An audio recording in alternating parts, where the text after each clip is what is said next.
How about you? Did you experience anything? Well, I got this relaxed feeling. Oh, so in other words, you had a more peaceful atmosphere. Yes. How many of you heard the cry on the outside? Did anybody hear it?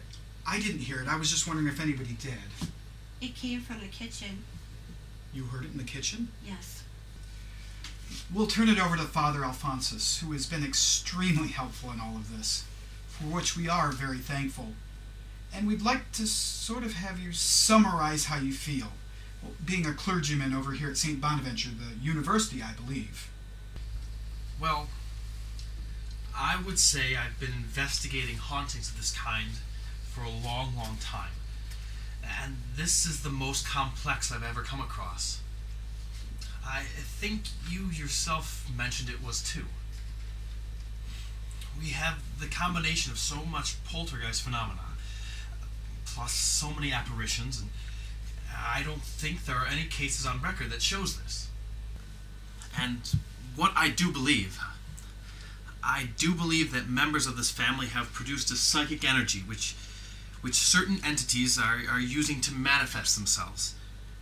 And I think that between the things that we both did, I think that we have been able to control them. And I hope we got rid of them.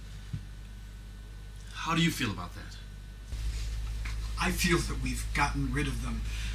I felt much more at ease this time than the first time when I came in, although we were working very intently to de-psych the house itself. And well, after it was over, I felt very content with myself. As we were talking, some of the experiences that we'd shared, I was very, very happy that you were close by at one moment from what has been said. I don't know what I would have done. I guess the good Lord sent you along to help.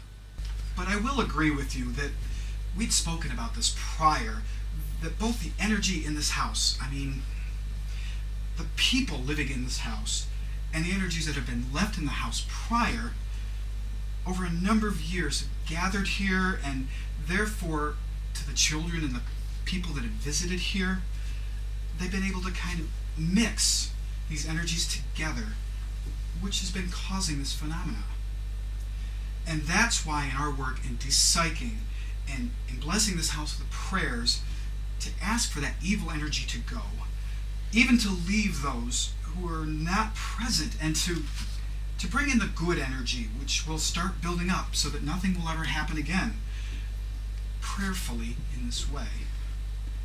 So I think that all of you should not fear what has happened here today, but you should have a strong will now and leave it strong so that you won't let any other energies come in from any forces in any other place. It will depend upon you greatly now to fight the rest of the battle. The victory has been won, but there's still a personal victory that you're going to have to work on. So, well, that's how I feel about it. You can't leave it as a vacuum. No, you cannot. You have to build up either a prayerful spirit or a spirit of love, or positive vibrations, whatever term you want to use. But you have to build up your own in your life. Otherwise, you're open to all other kinds of psychic forces. Well, you don't have to be in a house like this. You could be walking on the street.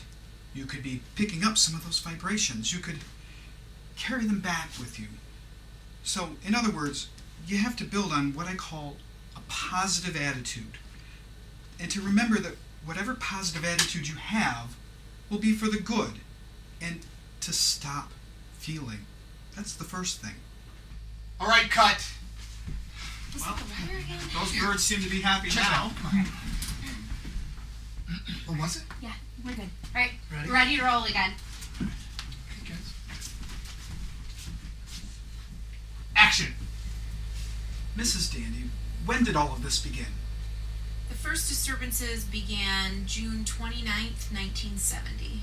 And what was this that happened? Well, first we had noise without action. A window slamming when it didn't slam. We had things falling when they didn't fall. And then we'd have action without noise. A lamp being broken, but we didn't hear anything. Things like that. When was our strongest point? Do you remember the highest peak of all that was happening? When I got the most nervous? Most nervous. Oh, geez. I think the thing that frightened me most was some kind of furry creature jumping on my daughter. Because it frightened her so badly. I know how scared she was. When she came down, she was hysterical. I knew it was not the animals. I had them all downstairs. So I think that was what frightened me most. Okay, that's a wrap. Very good. Thank you.